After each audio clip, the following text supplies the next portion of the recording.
um, ICU. So she was born with a congenital heart defect.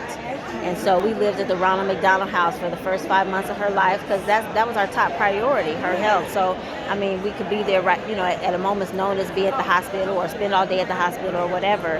And so he started to not be around as much. And so in my mind, I'm like, well, what is the priority over our daughter's health?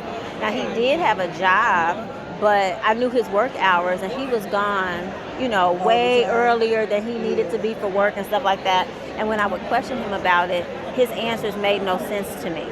So I would get frustrated, but at the same time, I'm like, I really don't have time for this.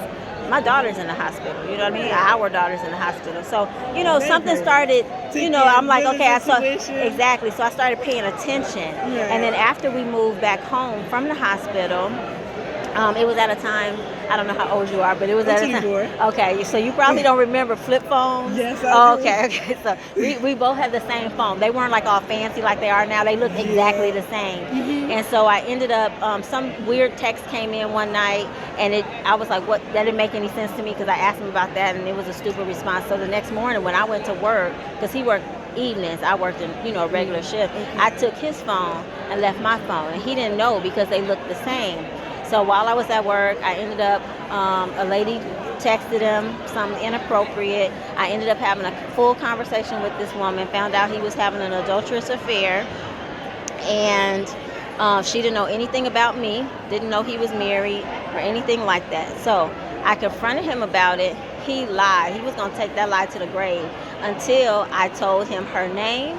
I told him about the conversation and made it very clear that I knew. And so that was exactly. And so that was the first time that he was like, okay, it's true or whatever. And then he told me he was a sex addict. But even then I was like, that's a mess. Or you just throwing that so you'll have sympathy or whatever. Right. But at that point, I started doing research over the years. So I learned what a sex addict is, what it looks like, what it feels like. And so in my book, I'm telling people, trust your instincts, because what people see on the outside is not necessarily who that person is. Because people would tell me, oh, he's a good guy, he's fun, he loves you, he does this for you or whatever. So then that makes you second guess what you feeling on the inside, right? And so even he would do things. I mean, we would still have fun. We watch basketball games together, you know what I mean? So then you're like, okay, maybe I'm overreacting. It's like it's good while it's good, but then... Exactly. And so it wasn't until he moved out of our house and in with his mistress, and I did some spiritual cleansing and going around the house and everything, and I found at that time our son was about 12, so he had a cell phone. He had lost his cell phone.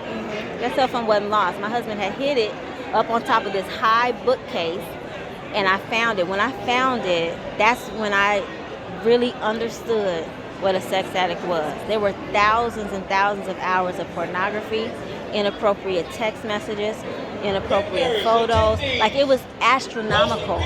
It blew my mind. And so I was so heartbroken, but at the same time, every day that he was gone started to be easier and easier and easier, and I felt lighter. You know what I mean? And so that's kind of what I'm trying to do. I'm trying to let people know there is life on the other side of this. You can endure it. You can get through it. You can live after that and be happy. So the last chapter of my book tells you what love is, what it looks like, what it feels like, so you have no doubt, so you don't waste your time on what is not. Do you have a car? I have a